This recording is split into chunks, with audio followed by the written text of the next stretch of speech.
زدني إيمانا من قلبي الحيران ناديت يا منان وأمرني بالغفران وزدني إيمانا ذنبي تعلاني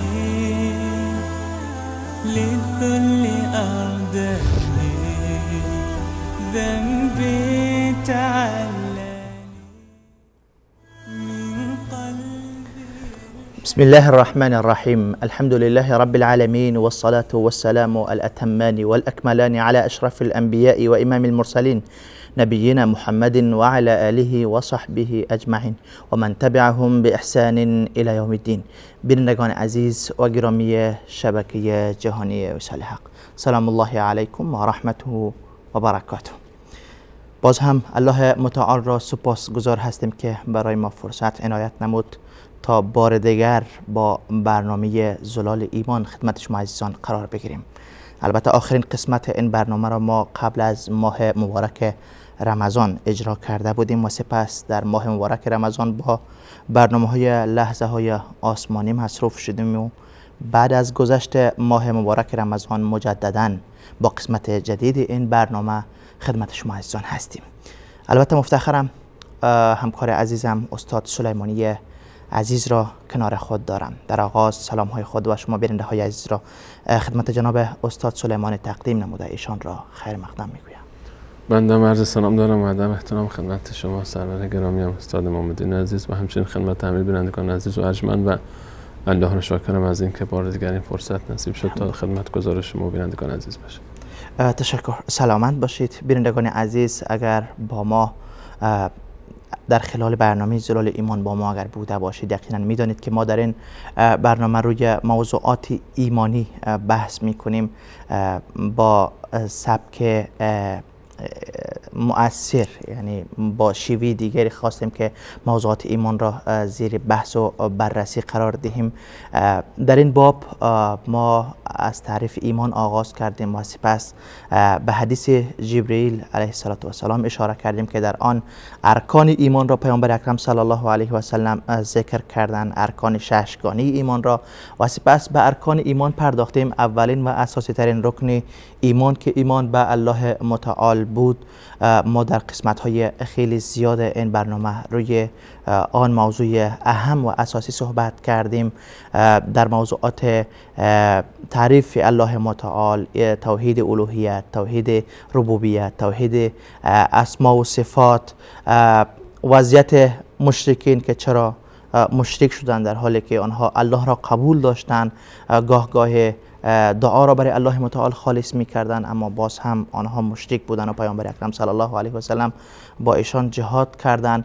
فرق میان مشرکین آن زمان پیامبر اکرم صلی الله علیه و سلم و مشرکین امروزی، تعداد زیادی از کسانی که ادعای ایمان میکنند اما اگر در حقیقت دیده شود وضعیت ایمانشان وخیمتر از ایمان ابو جهل می باشد. روی موضوعات متعدد ایمان به الله متعال صحبت کردیم و رکن دوم ایمان که ایمان به ملائکه بود روی این موضوع نیز صحبت را آغاز کرده بودیم، بلکه در نقطه های پایانیش داشتیم می رسیدیم که ماه مبارک رمضان فرا رسید. در آغاز میخوام استاد سلیمانی عزیز روی موضوع ایمان به ملائکه یا دومین رکن از ارکان ایمان اگر چکیده های از برنامه های گذشته رو برای ما بیننده های عزیزمان یادآوری کنید تا ما دوباره با شما وصل شویم با این موضوع که ملائکه و مومنان هست. فکر میکنم میخواید که در این قسمت تمام هم بکنید. الحمدلله و الصلاة و السلام علی رسول الله و علی آله و صحبه و من والاه. همونطور که شما اشاره فرمودید ما در موضوع ایمان به ملائکه قصد داشتیم که قبل از ماه مبارک با یک برنامه به پایان برسونیم که متاسفانه به علت مشکل فنی نتونستیم که ما آخرین برنامه رو در این باب اجرا بکنیم و ماند به بعد از ماه مبارک. ما در موضوع ایمان به ملائکه عزیزانی که همراه ما بودن حتما یاد دارن و به خاطر دارن و تکرارش خالی از افاده نخواهد بود که اشاره کردیم به موضوع اهمیت ایمان به ملائکه در قرآن کریم که یکی از ارکان ایمان هست و انکار او کفر است و امکان نداره کسی بدون اعتقاد به ملائکه در زمره مؤمنین و مسلمین حساب بشه. درست. و گفتیم که ایمان به ملائکه هم باید در چارچوب آنچه که الله متعال در قرآن کریم و رسول الله صلی الله علیه و سلم در روایت‌های صحیح برای ما معرفی کرده باشه. و در معرفی ملائکه ما به چند موضوع بسیار مهم اشاره کردیم. موضوع بحث صفات خلقی و خلقی ملائکه بود. بله. یکی از موارد صفات خلقی است که گفتیم ملائکه را الله متعال از نور خلق کرده. بله. و علاوه بر این که از نور خلق شدن، در خلقت اونها بسیار زیبا هستند و صاحب جمال هستند. و علاوه بر این آیات قرآن کریم اشاره به این داره، آیات اولیه سوره مبارکه فاطر، که صاحب بال هستند. و هرچند که تعداد بالهای اونها متفاوت است، با درباره جبرائیل علیه السلام داریم که 800 بال داره ایشون یا 600 و 600 بال داره. و در بین ملائکه باز در صفات خلقی هم تفاوت وجود داره. درست. و موجوداتی هستند که اینها برخی از اونها بسیار عظیم هستند، مانند ملائکه حملة العرش. و ما درباره همچنین نوع خلقتشون صحبت کردیم که خلقت اونها به شکلی است که اونها میتونن که خود رو به شکل دیگری در بیارن. درست. به شکل دیگری در بیارن و همون جوری که در روایات و آیات اشاره به این داره، به مانند داستان مریم علیها السلام که جبرائیل علیه السلام که به شکل انسانی رفت، فتمثل لها بشرا سویا. و همچنین ما درباره همین حدیث جبرئیل که ما روش صحبت میکنیم، همین حدیث جبرئیل هم که ما در آغاز برنامه ظلال ایمان اشاره کردیم، این بود که به شکل انسانی آمد جبرئیل علیه السلام. و علاوه بر این اشاره کردیم از خلال آیات کلام الله مجید که ملائکه نه به مذکر بودن وصف میشن نه مؤنث بودن. ان خصوص موضوع این که ملائکه جنس مؤنث هستند، این موضوع رو قرآن با شدت رد میکنه و انکار میکنه و بلکه تهدیدهای خطرناکی است برای کسانی که فکر میکنن ملائکه جنس زن هستند یا جنس مؤنث هستند. و این به این معنی نیست که باز ما جنس مذکر بودن اونها رو اثبات بکنیم، چون دلیلی برای اثبات اون وجود نداره. علاوه بر این گفتیم که ملائکه نمیخورند و نمیآشامند، با استناد به آیاتی که درباره حکایت میهمانهای ابراهیم علیه السلام بود و وقتی که رفتن و ابراهیم علیه السلام برای اونها گوساله‌ای رو سرخ کرد و آورد و نخوردن. درست. و در پاسخ ابراهیم علیه السلام که چرا نمیخورید، گفتن که اینا رسول ربک، ما فرستادگان الله متعال هستیم و ملائکه او. و همچنین گفتیم که ملائکه خستگی ندارن و چیزی به عنوان خستگی و خواب و از این مواردی که برای انسان طاری میشه برای اونها ایجاد نمیشه، به استناد آیات قرآن کریم که الله متعال میفرماید در دو آیه مختلف در سوره انبیاء و فصلت که الله متعال میفرماید یسبحون اللیل و النهار لا یفترون، و بعد که میفرماید فالذین عند ربک یسبحون له باللیل و النهار و هم لا یسأمون، و اینها هر دو یسأمون و یفترون و معنای یملون هست، یعنی خسته نمیشه. و گفتیم که همچنین ملائکه الله متعال در صفات خلقی خودشون از هر گونه نقص و عیب پاک و مبرا هستند و محل سکونت اونها به استناد آیات قرآن کریم آسمان هاست و ملائکه در تعدادشون بسیار زیاد هستند و تعدادشون رو ما نمیدونیم و ما یعلم جنود ربک الا هو، و الله متعال بهتر میدانه تعداد ملائکه. همچنین درباره صفات خلقی ملائکه، از صفات خلقی ملائکه گفتیم که از صفات اخلاقی به تعبیر ساده تر که اینها یکی از صفات بارز اونها حیاست و با استناد به حدیثی که رسول الله صلی الله علیه و سلم درباره سیدنا عثمان فرمود آیا من استحی ممن تستحی منه الملائکه، بله، آیا من حیا نکنم از انسانی که ملائکه از او حیا داره. همچنین گفتیم ملائکه پیوسته به عبادت الله متعال مشغول هستند و اینها هیچ وقت از عبادت الله متعال اینها غافل نمیشن و ملائکه ذاتهای معصومند، لا یعصون الله ما امرهم و هم یفعلون، و هرچه که الله تعالی به اونها امر میکنه اینها نافرمانی نمیکنن و انجام میدن و ذاتهای معصوم هستند ملائکه الله متعال. علاوه بر این که ملائکه بسیار ذاتهای قوی هستند و قدرتمند هستند و در سرعتشون هم حتی بسیار سریع هم هستن. ما میدونیم که مثلا جبرائیل علیه السلام وقتی که سوالی از رسول الله صلی الله علیه و سلم پرسیده میشه، در همون محفل یک دفعه جبرائیل علیه السلام پاسخ رو میاره. جبرائیل علیه السلام از کجا میاد؟ از عرش الله متعال میاد و از آسمان ها میاد، از بالای 7 آسمان میاد، از جاهایی که الان ما مثلا برخی از منجمین ما میگن فاصله ما تا فلان کهکشان چند میلیارد سال نوری است.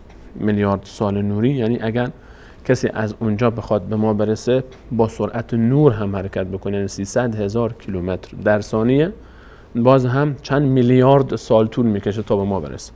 و وقتی که این فاصله رو ما حساب میکنیم و جبرائیل علیه السلام فاصله میلیاردها سال نوری رو با در ظرف چند ثانیه میاد، یعنی سرعت یعنی فوق العاده بالایی است که ما اصلا نمیتونیم تصور بکنیم این سرعت رو.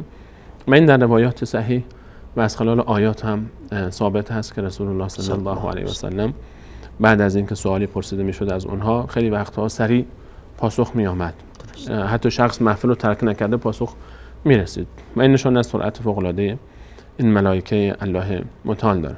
درست. همچنین الله متعال ملائکه خود رو ذات‌های مقرب و مکرم و ابرار نامیده، بله، عباد مکرمون و ذات‌های مکرم و با کرامت و با احترام هستند. همچنین ما موضوع دیگری رو مطرح کردیم درباره نام‌های ملائکه، نام‌هایی که به صورت کلی برای ملائکه استفاده شده، خود لفظ ملک و ملائکه، و که گفتیم یکی از معانیش این است که از قدرت گرفته میشه. و همچنین معنی دیگرش این است که به معنی رسول هستند، رسول صادق و رسول و تعبیر رسول هم یکی از معانی ملک خودش اصلا رسول هست و علاوه بر اینکه خود کلمه رسول هم برای ملائکه استفاده شده و الله متعال به معنی رسول از اونها تعبیر کرده در قرآن کریم. درست. از نام‌های دیگری که برای اینها استفاده شده، اونها ملأ الاعلی هستند، اونها اون جماعتی که در آسمان ها هستند با این تعبیر ساده تر. و همچنین برای اونها تعبیر جنود هم استفاده شده، ولله جنود السماوات و الارض، یعنی لشکریان الله متعال. و اینها به کرام برره هم استفاده شده در حدیث رسول صلی الله علیه و سلم. اینها اسمهای عامی هست که برای ملائکه الله متعال استفاده شده. درست. غیر از این موارد باز نامهای خاصی برای برخی از ذاتهای خاص از افراد خاصی از ملائکه در قرآن و سنت صحیح ذکر شده که میتونیم به چند نام اشاره بکنیم که در قرآن کریم اشاره شده. در قرآن کریم به نام جبرائیل و میکائیل علیهم السلام اشاره شده در آیات مختلف. در سوره مبارکه بقره نام میکائیل ذکر شده در آیه 98 و نام جبرائیل علیه السلام در آیات مختلف در سوره تحریم، در سوره بقره هم در چند جا ذکر شده نام جبرائیل علیه السلام که اینها از ملائکه مقرب الله متعال هستند. درست. و درباره وظایفشون هم باز بحث دیگری ما بود که صحبت کردیم. و همچنین از نام‌های دیگری که در قرآن کریم گفتیم اشاره شده برای افراد خاصی از ملائکه نام مالک هست، مالک. و نادوا یا مالک لیقضی علینا ربک قال انکم ماکثون. و جهنمیان از مدیر به اصطلاح اون فرشته، اون ملکی که موکل دوزخ هست، نگهبان کل دوزخ هست. درست.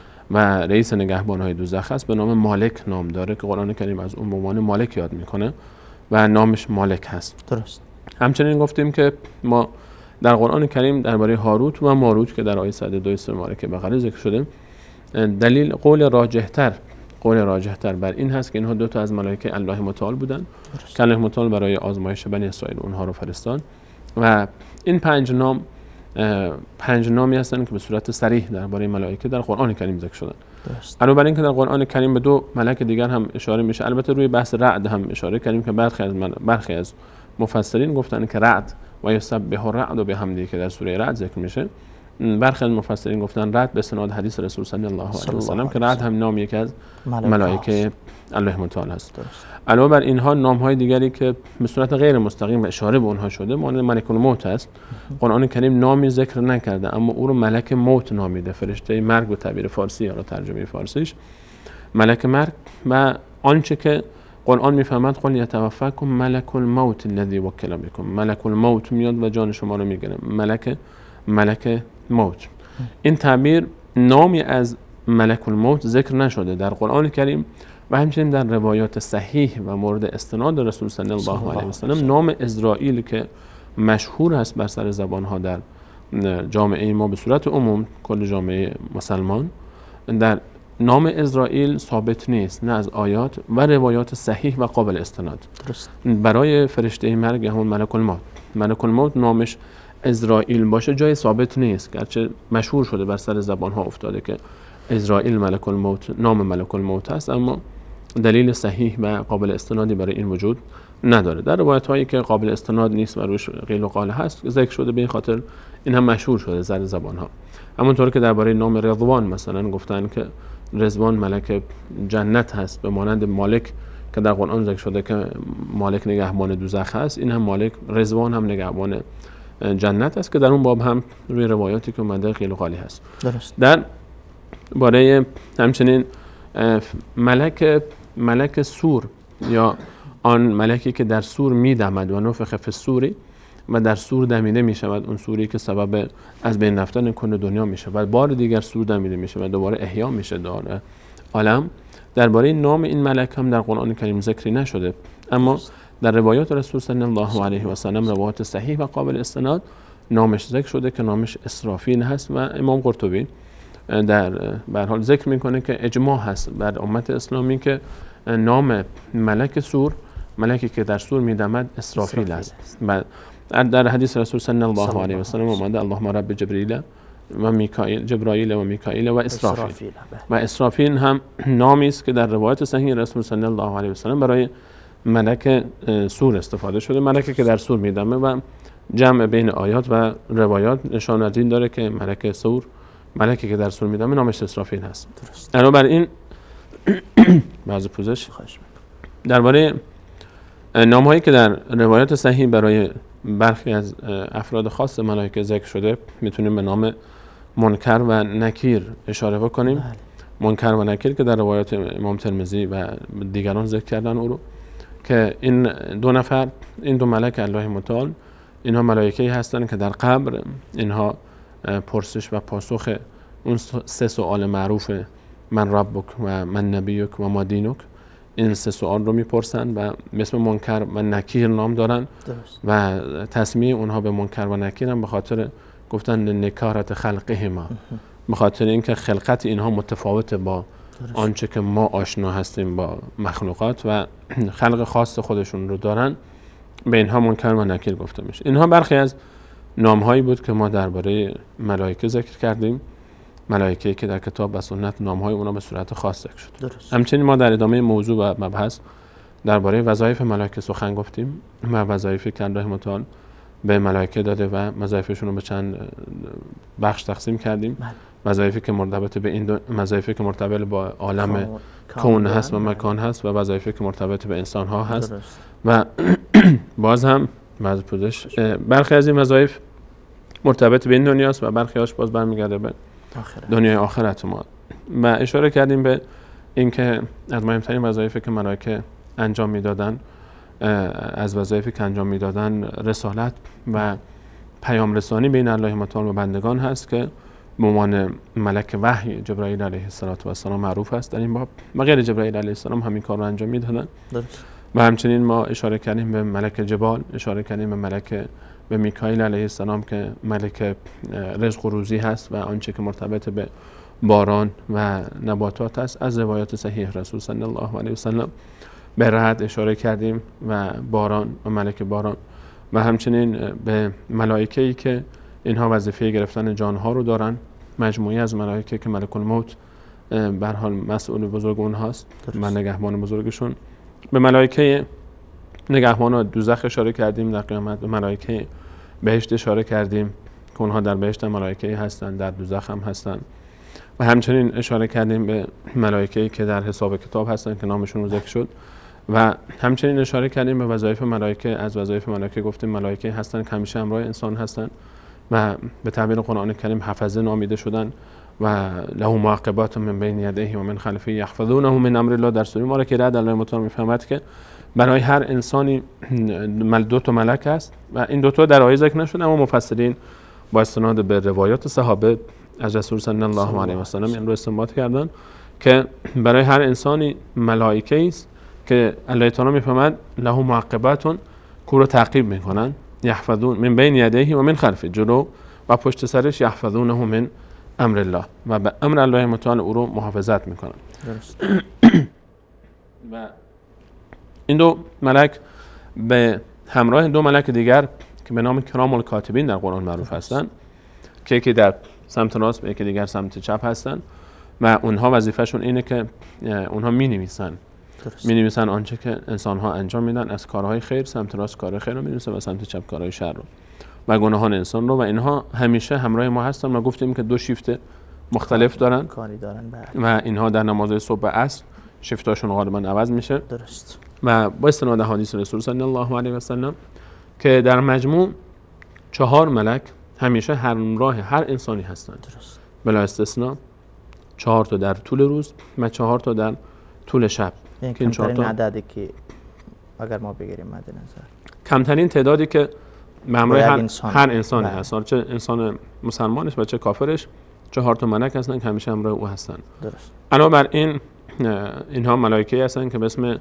حفظ معروفن درست. و در قرآن کریم در سوره انعام الله متعال در آیه 61 می‌فرماید که و هو القاهر فوق عباده، الله متعال مسلط و چیره است بر بندگانش و یرسل علیکم حفظه، و بر شما حفظه میفرستد حتی اذا این جاء حفظه همون احدکم الموت. معقبات است که در آیه دیگه خوندن.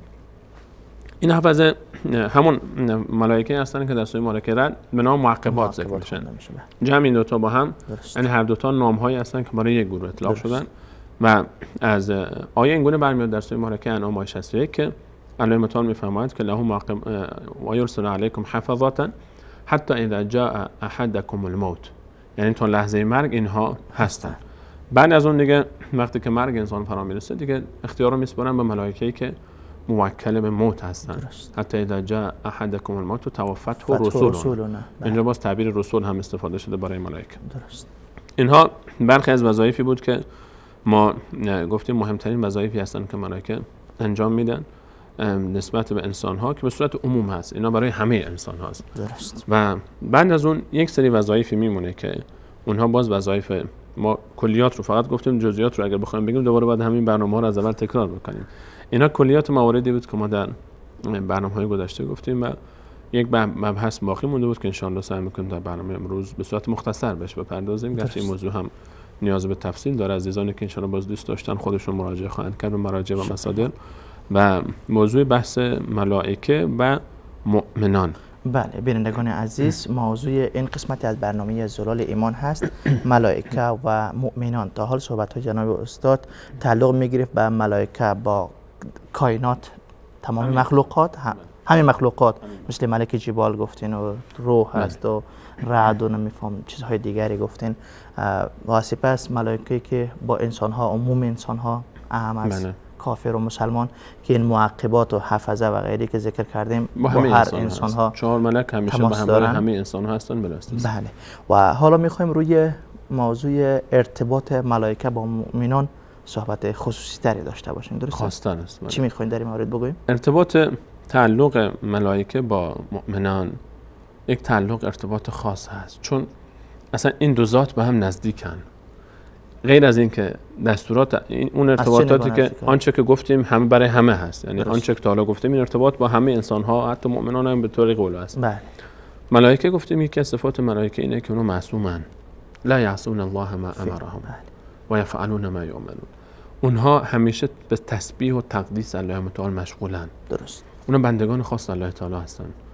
و در این باب الان ما مؤمنان رو داریم که مؤمنان هم از بین انسان ها، مؤمنان کسانی هستند که الله متعال ملائکه رو خدمتگزار پیامبران قرار داده که امام مؤمنانند. ما گفتیم که مثلا جبرائیل علیه السلام برای وحی می آورد برای رسول صلی الله علیه و سلم و خادم وحی بود. الان ارتباط ملائکه با مؤمنان از این بابت عجیبه و جالبه و زیباست که این دوتا هر دوتا بنده های خاص الله تعالی هستند. هر دو گروه به عبادت و تقدیس الله متعال مشغولند. این دوستی و رفاقت بین ملائکه و مؤمنان در چندین جا خودش رو نشون میده در آیات و روایات. یک رفاقت و یک دوستی خاص بین مؤمنان هست و بین ملائکه هست. درست. که این رفاقت و دوستی رو ما در بین ملائکه و کفار نمیبینیم. یک ملک الله متعال با کافر ارتباطش فقط به خاطر چی هست؟ به خاطر اینکه الله تعالی بهش امر کرده که این وظیفه رو در قبال این شخص باید انجام بده. درست. کارهای نیکش رو باید بنویسی، گناهانش رو باید بنویسی و باید اون رو از آنچه که الله متعال تقدیرش بر این رفته که حفظ بکنه. حفظ این کار میکنه. اما وقتی که میایم دنبال و رابطه این ملائکه رو با مؤمن میبینیم، رابطه خیلی فراتر از این میشه. رابطه از دوستی صحبت میکنه، رابطه از یک محبت بین دو طرف صحبت میشه. مثلا اولین موضوعی که در بحث ملائکه و مؤمنان خیلی جلب توجه میکنه، محبت ملائکه به مؤمنان هست. اونجا موضوع ملائکه با تمام انسان ها به صورت عموم الزاماً محبت وجود نداره. یک وظیفه است، لا یعصون الله ما امرهم و یفعلون ما یؤمرون. از طرف الله متعال به اونها دستور داده شده این کار رو بکن، انجام میدن. درست. الان بعضی وقتا انسان با همکارش خیلی وقتا محبتی نداره باشه، دستور رسیده بعد اینجا باشه. یه سرباز یک جای نگهبانه، اصلا خوشش هم نمیاد از اون کسی که نگهبانی اون رو به عهده داره حتی، اما چون دستور از مقامات بالاست مجبوره. خوشش هم نمیاد، مجبوره. اما درباره ملائکه اینطور نیست. با مؤمنین، ملائکه با مؤمنین یک محبت وجود داره. رسول الله صلی الله علیه و سلم فرمود وقتی که انسانی بنده رو دوست داشته باشه و میدونیم که الله متعال مؤمنین رو دوست داره، بلکه مؤمنین در قرآن وقتی که میبینیم الله متعال قد افلح المؤمنون، رستگار شدن مؤمنان. بعد رسول الله صلی الله علیه و سلم فرمود وقتی که انسان الله متعال بنده رو دوست داره، نادى جبرائیل علیه السلام که بزرگترین ملک الله تعالی و مقربترین ملک الله تعالی است رو صدا میکنه. این دیگه بزرگترین ملکه دیگه، اوج ملائکه است. میفرماید که من فلانی فرزند فلانی رو دوست دارم، فاحببه، پس او را دوست بدار. بعد از چی میشه؟ بعد جبرائیل علیه السلام مگر میشه که امر الله تعالی رو گوش نکنه، کور دوست نداشته باشه؟ مگر میشه دوست نداشته باشه؟ فینادى جبریل فی اهل السماء، جبرائیل علیه السلام در اهل آسمان ندا میده بین تمام ملائکه که ان الله یحب فلانا، فلانی فرزند فلانی را الله تعالی دوست داره، فاحبوه، او را دوست بدارید.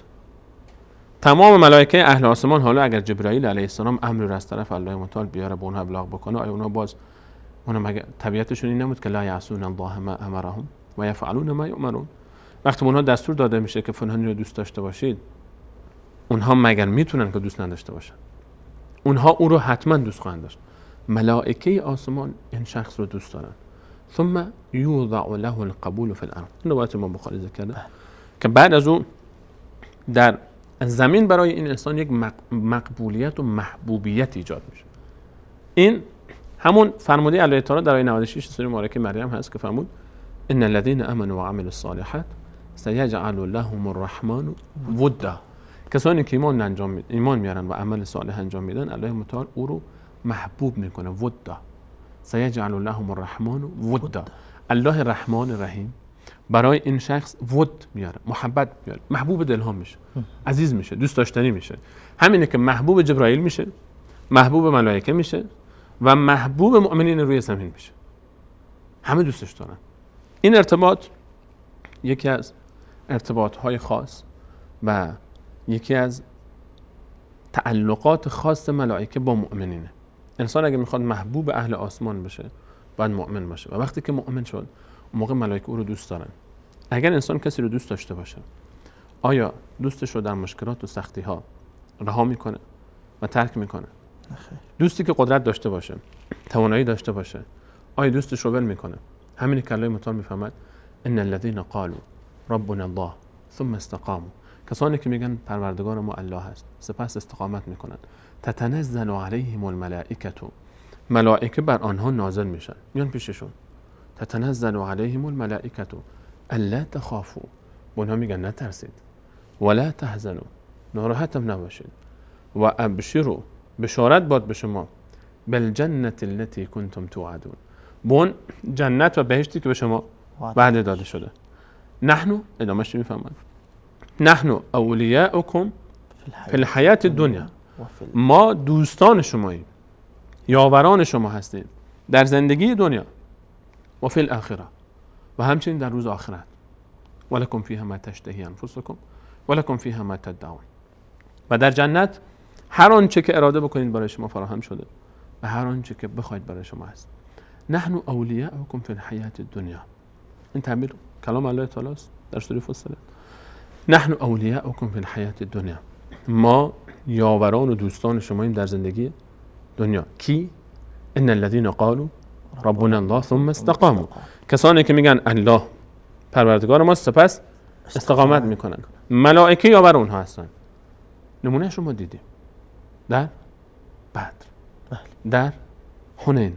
ولقد نصرکم الله ببدر و یوم حنین، هم بدر هم روز حنین. در سوره آل عمران باز میفهمد ولقد نصرکم الله ببدر و انتم اذله، اون موقعی که شما داشته شکست می‌خوردید، 300 چند نفر بودیم، چند تا شمشیر داشتیم، چند تا اسب داشتیم، حتی خیلی سربازا مسلمین صحابه در بعد شمشیر هم نداشتن. تعداد شترهای ما 70 تا بود، تعداد افراد ما 300 تا بود، تعداد اسبامون 2 تا بود، 2 تا اسب داشتیم. کل شمشیرامون هم شاید از 150 بیشتر نبود. نصف صحابه اصلا شمشیر نداشتن، اینجا چوبی برداشته بودن داشتن می‌جنگیدن. اونا 1000 نفر بودن تا بن دندان مسلح. 1000 نفر مسلح بودن در مقابل 300 چند نفری که اصلا برای جنگ نرفته بودن. حکایت چی شد؟ چی شد؟ الله تعالی یمددکم ربکم ب3000 من الملائکه مسومین. بعد اضافه کرد 5000 نفر. جبرائیل آمد، میکائیل آمد، ملائکه آمدن در بدر بیاری مسلمین. ملائکه در آسمان از آسمان آمدن در بدر بیاری کی؟ مؤمنین. ان الذين قالوا ربنا الله ثم استقاموا، همون مؤمنین. ملائکه جبرائیل و میکائیل آمدن، جبرائیل و میکائیل آمدن در بعد به کنار رسول صلی الله علیه و سلم. صحابی میفهمد میخواستم شمشیر رو بلند میکنم که بزنم گردن یک کسی کافر رو، قبل از اینکه شمشیر من به گردنش برسه کلش میپرید، کلش میپرید اون طرف. عباس عموی رسول صلی الله علیه و سلم در صف مشرکین آمده بود، حالا روش اختلاف هست که مسلمان بود و جاسوس رسول الله بود در مکه، به زور آمده بود یا بعد مسلمان شد، که قول راجح تر اینه که بعداً مسلمان شد. درست. اسیر شد، آوردنش به محضر رسول صلی الله علیه و سلم. بعد صحابی گفت یا رسول الله من آوردم، عباس اسیر کرد. عباس رضی الله عنه بعداً ایمان آورد، فرمود که یا رسول الله این من اسیر نکرد، اونی که من اسیر کرد یک جوان بلند قامتی، بلند شانه‌ای، سفید پوشی، اون من گرفته بود، یکی از ملائکه او رو گرفته بود، بعد داده بود دستی که صحابه بیاره. و این ارتباط رو ما داریم در بدر دیدیم. الان قرآن الله تعالی در قرآن برای ما ذکر میکنه. در حنین دیدیم و یاری ملائکه رو ما در چندین جای دیگه هم. این تنها برای این نیست که این گونه نیست که فقط خاص اونها بوده. الله تعالی میفرماید ان الذين قالوا ربنا الله ثم استقاموا. هر کسی که الله متعال رو به عنوان پروردگار محمود موحد باشه، سپس استقامت بکنه، توحید و استقامت به همراه بعدش چی میاد؟ همراهی، معیت، نصرت خاص ملائکه. این یکی از روابط خاص مؤمنین با ملائکه است. محبت و نصرت مؤمنین توسط ملائکه. تشکر، سلامت باشید. اجازه بدید بریم با سراغ یک برنامه کوتاه. بیننده‌های عزیز، میان برنامه کوتاه رو می‌بینیم و برمیگردیم با ادامه موضوع ملائکه و مؤمنان که روابط تنگاتنگ میان این دو مخلوق از افضل‌ترین مخلوقات الهی وجود داشته صحبت می‌کنیم بعد از یک برنامه.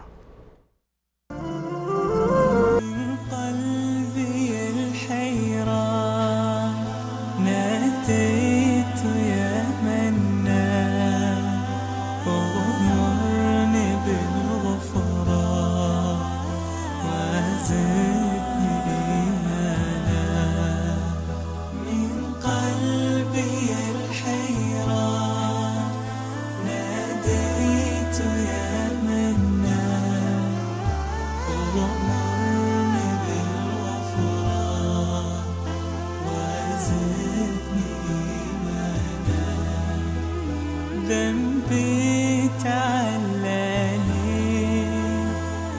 للذل أرداني ذنبي تعلاني. با سلام مجدد خدمت شما بینندگان عزیز و گرامی شبکه جهانی وصال حق، با برنامه زلال ایمان خدمت شما عزیزان هستیم. موضوع این قسمتی از برنامه زلال ایمان ملائکه و مؤمنان هست. در مورد ارتباط تنگاتنگ میان ملائکه و مؤمنان صحبت داشتیم. استاد سلیمانی عزیز قبل از میان برنامه گفتن که یکی از بارزترین ارتباطی که میان ملائکه و مؤمنان وجود دارد همان محبت و ولا و موالات می باشد که ملائکه با مؤمنان، با بندگان خاص الله متعال محبت دارند و در نتیجه همین محبت با کمک رسانی آنها در جاهای متعدد آمدن، مثل که در بدر و حنین آیات قرآن کریم اشاره میکنه. البته این مخصوص صحابه یا اهل پیامبر اکرم صلی الله علیه و سلم نیست. با آیه که شما خواندین ان الذين قالوا ربنا الله ثم استقاموا تتنزل عليهم الملائکه، هر وقت هر جایی که مؤمن موحد یافت شوه، مؤمن باشه، انسان موحد باشه، به پروردگارش کسی را شریک نیاره و در این باب مستقیم و استقامت داشته باشه، محبت ملائکه نصیب او انسان می شود. علاوه از محبت، البته اینجا این هم ثابت شد که ملائکه مخلوقی است که محبت میکنه. بله محبت داره، شاخص است. درست. علاوه از محبت با مؤمنان دیگه چه ارتباطی دارن؟ همونطور که شما اشاره فرمودید گفتیم که محبت دارن و یاری هم میکنن و خاصه به آیت قرآن اشاره میکنه که خاصه به رسول صلی الله علیه و سلم و اونها صحابه دور برشون نیست. درست. و رسول الله صلی الله علیه و سلم مثلا نسبت به حسان ابن ثابت فرمودن اللهم ایده بروح القدس. گفتیم که روح القدس جبرائیل علیه السلام و یکی از نامهای جبرائیل علیه السلام روح القدس است. وقتی که رسول الله صلی الله علیه و سلم دعا میفهمند که اللهم ایده بروح القدس، این جزء سنت رسول صلی الله علیه و سلم حساب میشه و این دعایی است که ما میتونیم برای کسی دیگه هم دعا بکنیم. وقتی رسول الله صلی الله علیه و سلم برای حسان دعا کرد که اللهم ایده بروح القدس، پس ما هم میتونیم برای یک مؤمن دیگری، مسلمان دیگری دعا بکنیم که اللهم ایده بروح القدس، چون جزء سنت رسول صلی الله علیه و سلم به ما تعلیم داده. نگفته اینکه دعا خاص فلانی است، خاص فلانی است. پس اگر ما این دعا رو بکنیم، پس به این معناست که وقتی مثلا من میگم که میخوام برای شما دعا بکنم، میگم اللهم ایده بروح القدس، روح القدس که جبرائیل علیه السلام است. یعنی اینکه محتوای این دعا این است که جبرائیل علیه السلام این کار رو انجام میده. وقتی دعا میکنیم و رسول الله صلی الله علیه و سلم دعا تعلیم میده دعایی رو به صورت عموم، یعنی این معناش برای همه هست. یعنی همراهی و نصرت و تایید جبرائیل علیه السلام برای هر انسانی امکان پذیر است از مؤمنین. درست.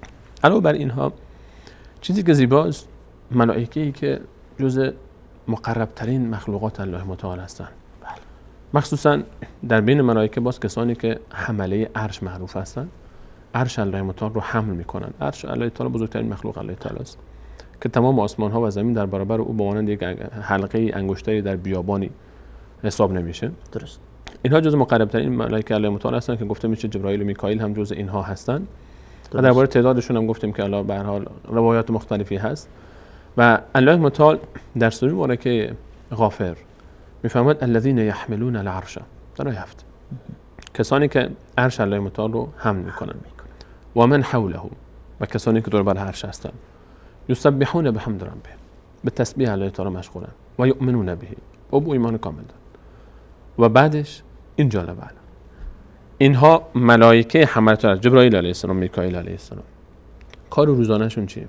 به جز دستوراتی که الله متعال به اونها میده، تسبیح الله تعالی با ایمان کامل و یستغفرون، طلب بخشش میکنن. برای کی؟ یستغفرون فعل ماضی مضارع است. بله. دلالت بر استمرار و دوام داره. بله. یعنی نه که قبلا این کارو کردن فقط برای یکی دو نفر. بله. کارشون اینه. این همیشه وصف حالشون اینه. هر روز دعا میکنن. طلب بخشش میکنن. و یستغفرون. جبرائیل علیه السلام، میکائیل علیه السلام، فرشته های عظیم، ملائکه عظیم الله متعال از الله میخوان که یا الله ببخش. کی را؟ آیا دعای جبرائیل رد خواهد شد؟ خیر. دعای جبرائیل رد خواهد شد؟ دعای میکائیل رد؟ انسان معصوم چرا دعاش قبول میشه؟ پیامبران دعا میکنن قبول میشن. چرا؟ مگر الا ماشاءالله که الله تعالی ارادش بر این نباشه. اما الله تعالی بخشش بندگان رو دوست داره. اللهم انک عفو تحب العفو فاعف عنا. تو بخشنده و عفو رو دوست داری، پس ما رو بخش.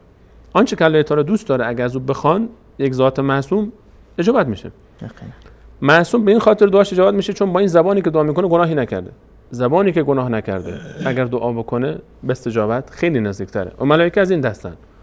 یستغفرون، استغفار میکنن. برای کی؟ برای کی؟ برای کی؟ برای انبیا، برای صحابه، برای اولیاء الله فقط. برای کی دعا میکنن؟ برای خودشون. و یستغفرون للذین آمنوا، الله اکبر.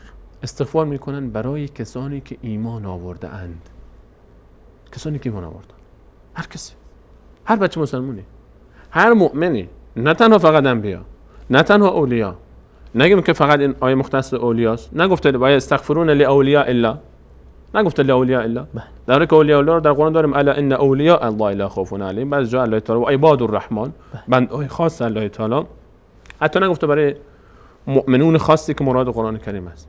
هر جا که للذین آمنو در قرآن میاد یا ایها الذین آمنو مطلقه، یعنی هر کسی که در زمره مسلمانان داخله.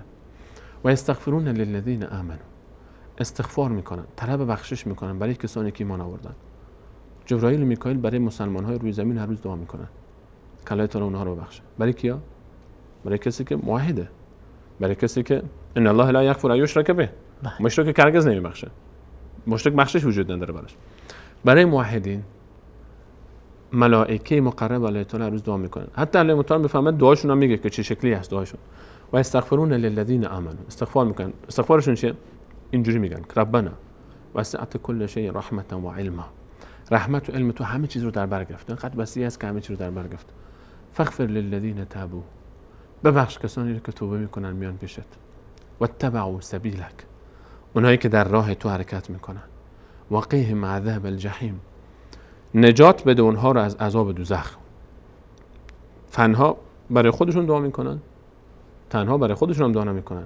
ربنا و ادخلهم جنات عدن، اونها رو به باغها و بهشتهای جاودانه داخل کن. تنها خودشون رو نه. و من صالح، هر کی که صالح، من آبائهم و ازواجهم و ذریاتهم، نه تنها خودشون رو ببر داخل بهشت، از پدران و مادرانشون هر کی که موحد بوده، از همسرانشون، از اولادهاشون. انسان وقتی که داخل جنت میره خب تنهایی زیاد مزه نمیده، انسان دل آدم میگیره بره به جنت. وقتی که والدین نباشن، وقتی که همسر انسان نباشه، وقتی که فرزندان انسان نباشن، دوروریای انسان نباشه، حتی همین رو هم دعا میکنن ملائکه. ربنا وادخلهم جنات عدن التي وعدتهم ومن صالح من آبائهم و ازواجهم و ذریاتهم انك انت العزیز الحکیم. تو بر هر چیزی عزت داری و حکمت داری و قادری بر هر چیزی.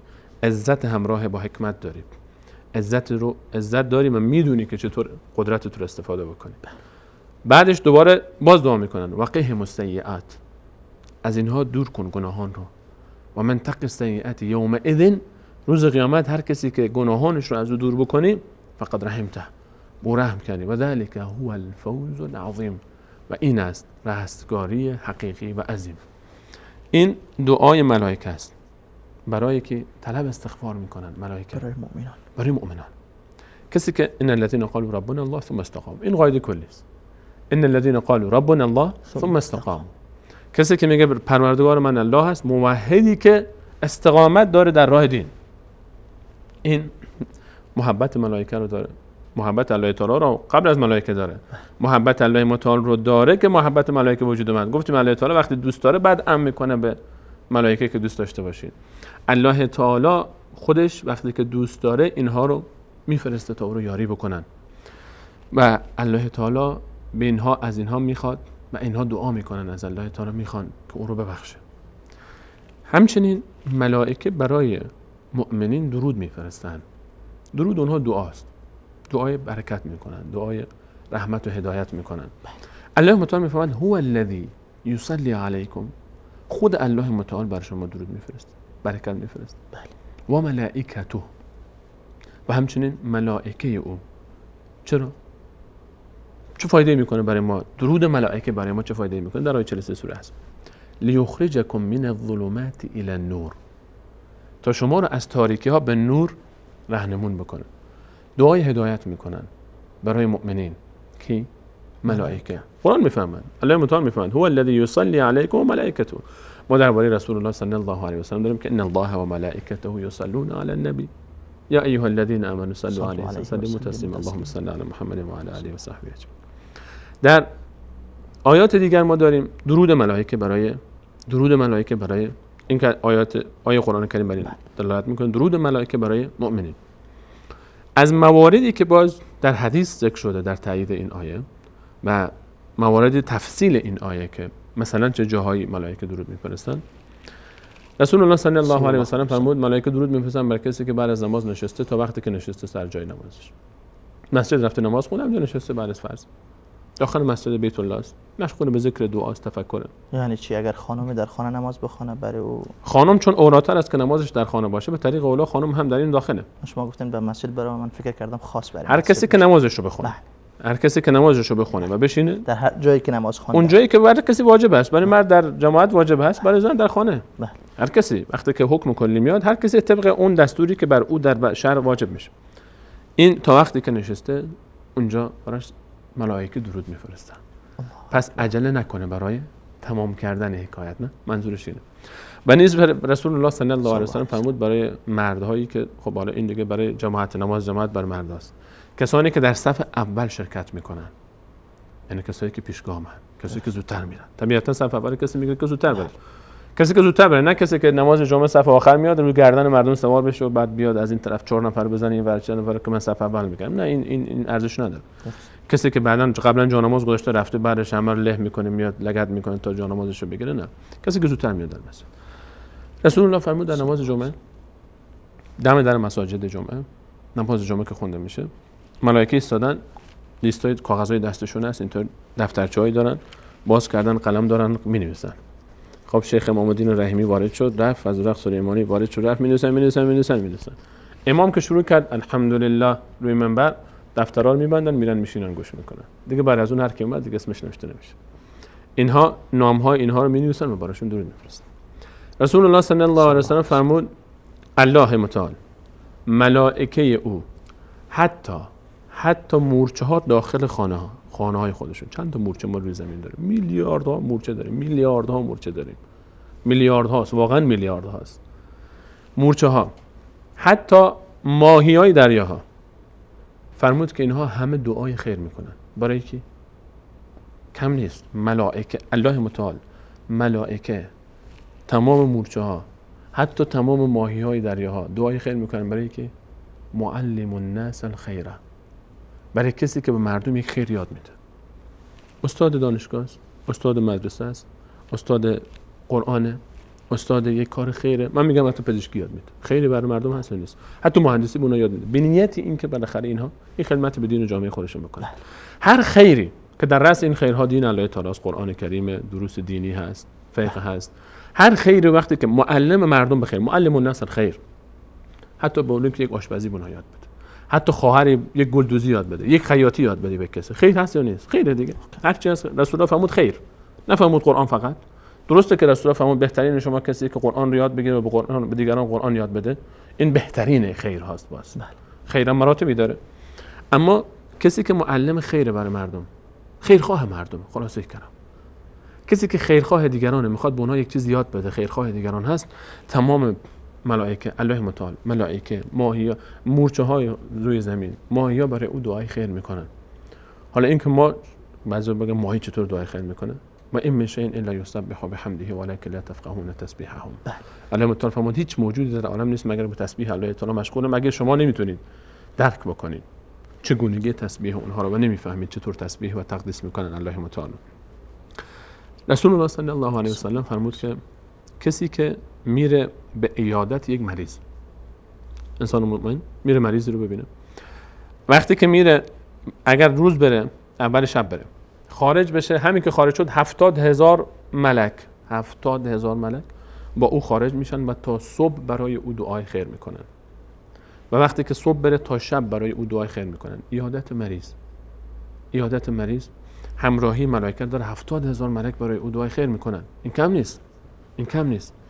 رسول الله صلی الله علیه و سلم فرمود کسی که طالب علم است و در رأس علومی است که انسان رو به الله متعال نزدیک میکنه، هر علمی، قرآن کریم است، سنت است، فقه است، حدیث است، حتی من میگم نجوم، حتی من میگم که ریاضیات و فیزیک، وقتی که به نیت خدمت به دین است، وقتی که به نیت این هست که ما آینده امت اسلامی رو نجات بدیم از دست ظلم و کفر و فسق و فجور، این انسان طالب علم، ملائکه بالهای خودشون رو پهن میکنن زیر پای او، لتضع اجنحتها، اینها بالهاشون رو زیر پای طالب علم پهن میکنن. و چرا؟ چون ارزشمنده براشون. ملائکه برای انسان مؤمن خیرخواهی که به دنبال علم هست انقدر ارزش قائلن که از روی تواضع این ذاتهای نورانی، این ذاتهای معصوم، این ذاتهای مقرب نزد الله متعال میان زیر پای ملائکه، انسان مؤمن فرش میکنن بالهای خودشون رو. باز انسان در تعجب میمونه که همین ملائکه رو وقتی که میبینیم که ملائکه باز در زندگی انسان مؤمن چنان با او ارتباط دارن که در هنگام فوتش در نماز جنازه او هم شرکت میکنن.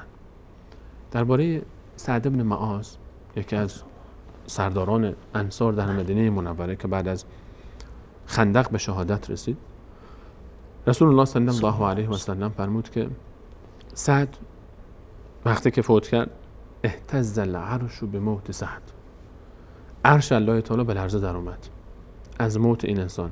5-6 سال بیشتر در اسلام نبوده سعد. عجیب اینه، سعد از انصار میدونیم که ایمان آوردن. وقتی که رسول الله صلی الله علیه و سلم اومده بود، سعد از کسانی که به دست مصعب ایمان آورده، سعد بن معاذ و اسید بن حضیر، این از کسانی هستند که بعد از آمدن مصعب، یعنی نهایتش 1 سال قبل از هجرت ایمان آوردن. سال 6 از دنیا رفته، یعنی 7 سال کلا این انسان مسلمان بوده، فقط 7 سال مسلمان بوده. وقتی که فوت میکنه عرش الله تعالی به لرزه در میاد و فرمود رسول الله صلی الله علیه و سلم فرمود که تمام درهای آسمان فتحت له ابواب السماء، تمام درهای آسمان برای او باز شد و فرمود که 70,000 ملک در تشییع جنازه او، در نماز جنازه او شرکت کردند. 70,000 ملک اومدن در مدینه فقط به خاطر چی؟ اون موقع در کل مدینه 70,000 نفر که 7,000 نفر شاید بیشتر نبود در مدینه، کل جمعیت شهر مدینه 70,000 نفر نبود اون موقع. 70,000 ملک آمدن و شرکت کردند در تشییع جنازه سعد ابن معاذ. سعد انسان مؤمن. این چیزهایی هست که ما نمیبینیم خیلیاش رو. ما گفتیم ملائکه دیده نمیشن به شکل ملکی خودشون مگر اینکه به شکل یک انسان بیان. اون به اون شکل ملکی برای ما قابل رؤیت نیست. رسول الله صلی الله علیه و سلم دیدن و اگر الله تعالی این اراده رو داشته باشه میبینیم، اما از توان ما خارج است. و حتی رسول صلی الله علیه و سلم وقتی که جبرائیل علیه السلام رو دیدن در شب نزول وحی فرار کردن، رفتن گفتن زنبلونی دثرونی به حضرت خدیجه گفت و فرار کرد، ترسید اصلا فرار کرد رفت و وقتی که با اون عظمت دید جبرائیل علیه السلام رو. بنا ملائکه وقتی که انسان مؤمن باشه، ان الذين قالوا ربنا الله ثم استقاموا، اینه نتیجهش میشه این نحن اولیاؤکم فی الحیات الدنیا و فی الاخره، یعنی این، یعنی 70,000 نفر میان در تشییع جنازه شرکت میکنن. ملائکه برای انسان مؤمن در زندگی بشارت ها هم میارن.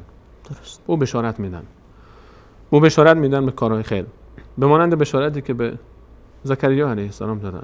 فنادته الملائکه و هو قائم یصلی فی المحراب ان الله یبشرک بیحیی، الله تعالی تو رو بشارت میده به یحیی پسرت داشت نماز میخوند. تنها مال آیا این بشارت فقط مال انبیاست؟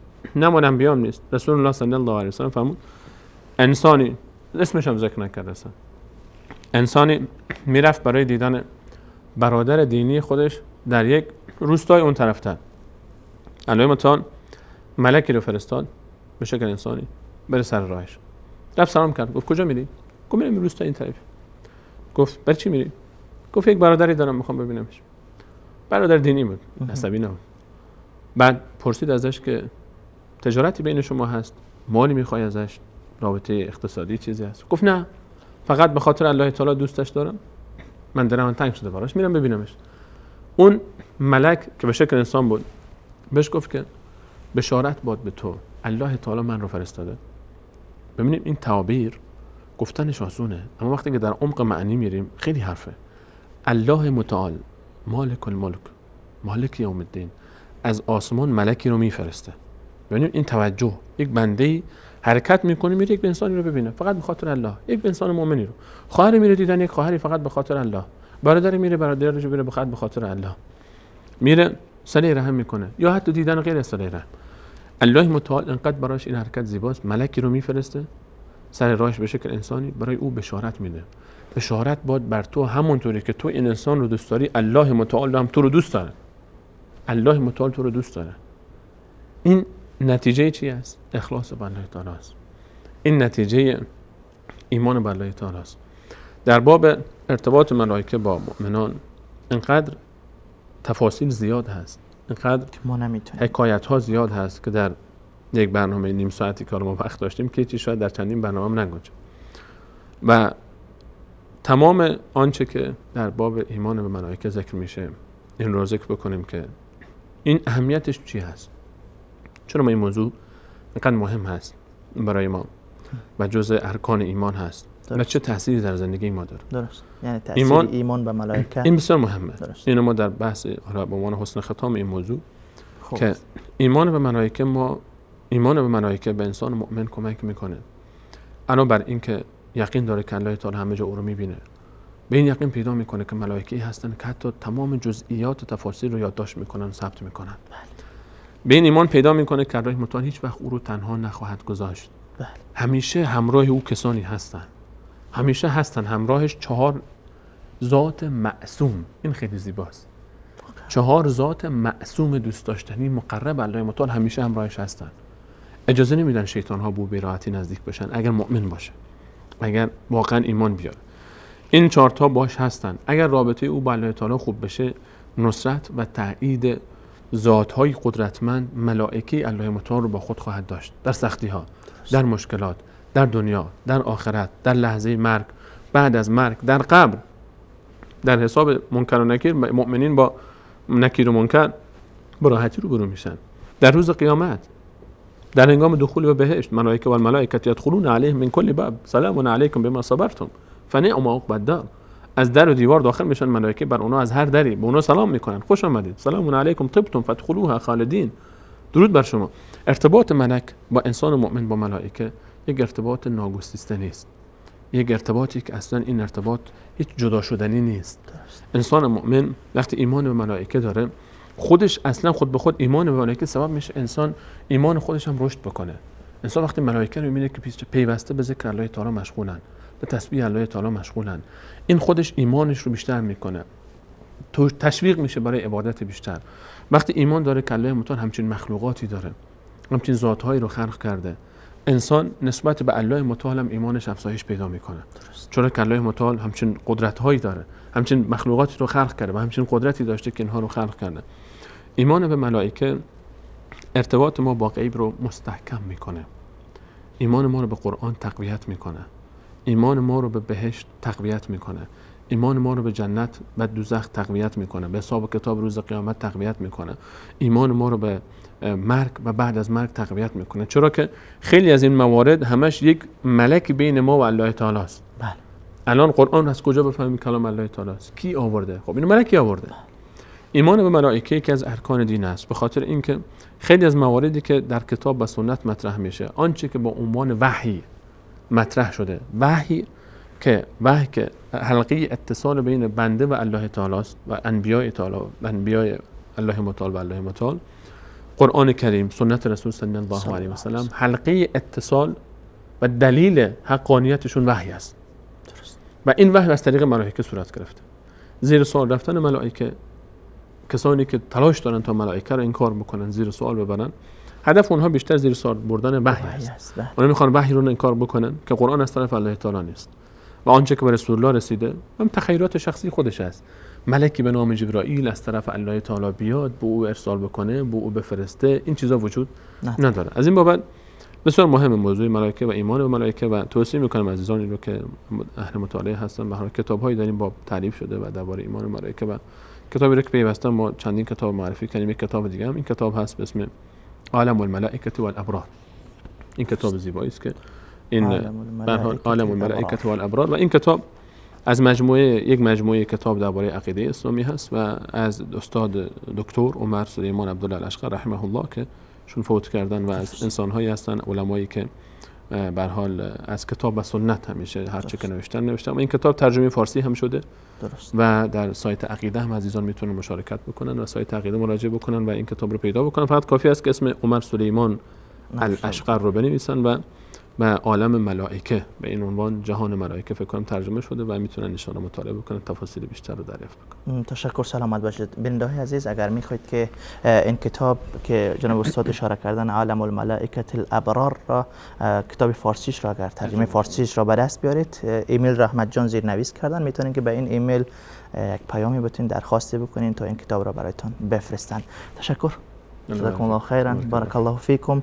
ان شاء الله که موضوع رکن دوم از ارکان ایمان که ایمان به ملائکه بود همینجا به صورت مختصر توضیح دادیم دیگه. توضیح دادیم. از هفته بعد ان شاء الله رکن سوم را ان شاء الله. بنده های عزیز، رکن دومی از ارکان ایمان که ایمان به ملائکه بود همینجا خاتمه میدیم. ان شاء الله با قسمت بعدی با رکن سومی از ارکان ششگانه ایمان خدمت شما برمیگردیم. تا آن دم همه شما عزیزان را به خداوند یکتا و یگانه میسپاریم. الله یار و مددگارتان. السلام علیکم و رحمت الله و برکاته.